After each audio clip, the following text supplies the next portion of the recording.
What's going on, guys? It's Brandon back here today for another BFR. Today we got Game 33 versus the Colorado Avalanche, and can I just say, this is the first time I might be able to say this season and say I'm impressed with the Hawks. Colorado is very underachieving right now. They should be way ahead of everyone else, except maybe Florida, in my opinion. And they win 4-3 in overtime. They had a 3-2 lead midway through the third, and they lost that on a bad goal, but they moved to 11-17-5. They get outshot 33-31, out-hit 31-29, and out-face-offed 32-28. However, their special teams were great today. 2-3 on the power play, 0-for-2 on Colorado went 0-for-2. Fleury saves 29 out of 33. Kemper saves 28 out of 31. The game was played on January 4th at 7:30 p.m. exclusively on ESPN+, so therefore I was not able to watch it. So this is going to be a pretty quick episode.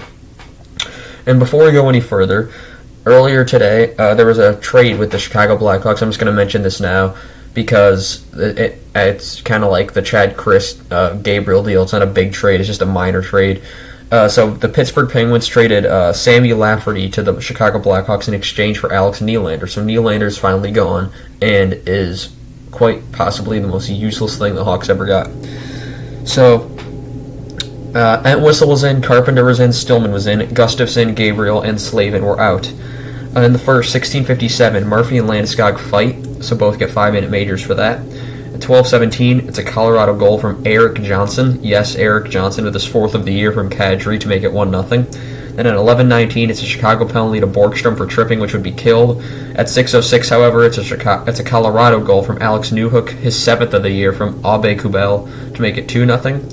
At 5:22, it's a Chicago penalty to Doc for hooking, which would be killed. And then Fleury, then in between the next sequence, makes possibly save of the year in incredible save. In 36 seconds, Colorado penalty to Eric Johnson for interference, which would be killed going into the second. 15:13, it's a Chicago goal in the second period from Jonathan Toews, his fourth of the year from Seth Jones and Entwistle to make it 2-1. Hawks were getting chances. Fleury made another great save. Kane breakaway with 3 seconds left. He missed the net. He was pretty far out, so it was going to be hard for him to get a score on Kemper, who had plenty of time and space. Then going into the third, not much happened in the second. At 19:26, it's a Colorado penalty to McKinnon for interference. And then at 18:30, about let me going to do the math real quick. 56 seconds into the power play, it's another penalty to Colorado. It's Tyson Yost for delay of game. So it's a 5-on-3 for Chicago, and they score on it. At 17:42, it's a Chicago goal from Alex DeBrincat, his 19th of the year. It's a power play goal from Kane and Seth Jones to make it 2-2, so that ties the game.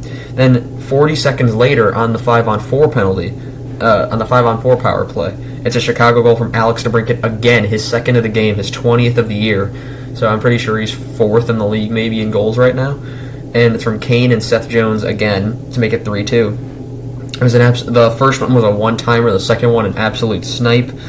Then McKinnon hit the post twice. And then 8:16, it's a Colorado goal that ties the game from Eric Johnson with his fifth of the year, the second of the game as well, from Kadri and Burakovsky to make it 3-3. And then it was a bad goal. It deflected off McCabe, and just it was up from a corner. You can't that's one you just can't give up if you're Fleury, even if it deflects off a guy.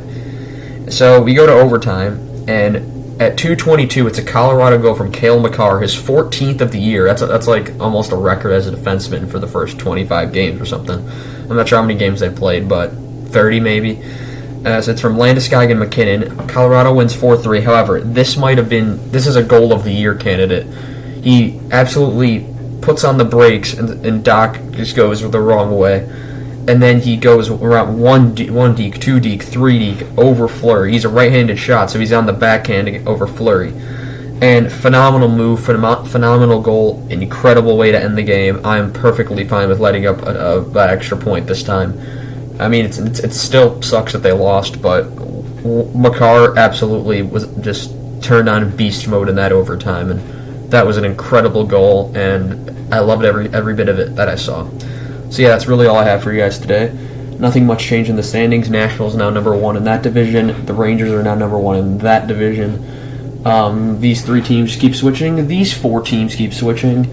And Edmonton just keeps losing. So, yeah, that's all that's really changed. That's all I have for you guys today. I'm going to see if I can get that the playoff series out today. If I cannot, I apologize because I'm extremely busy. I'm barely able to get this one out, so hopefully I'll find some time later. Hawks game tomorrow at 8 if I don't get it out against Arizona, in Arizona. So if they don't win that, I'll be very sad. But other than that, that's all I have for you guys for now, and I'll see you guys next time. Goodbye.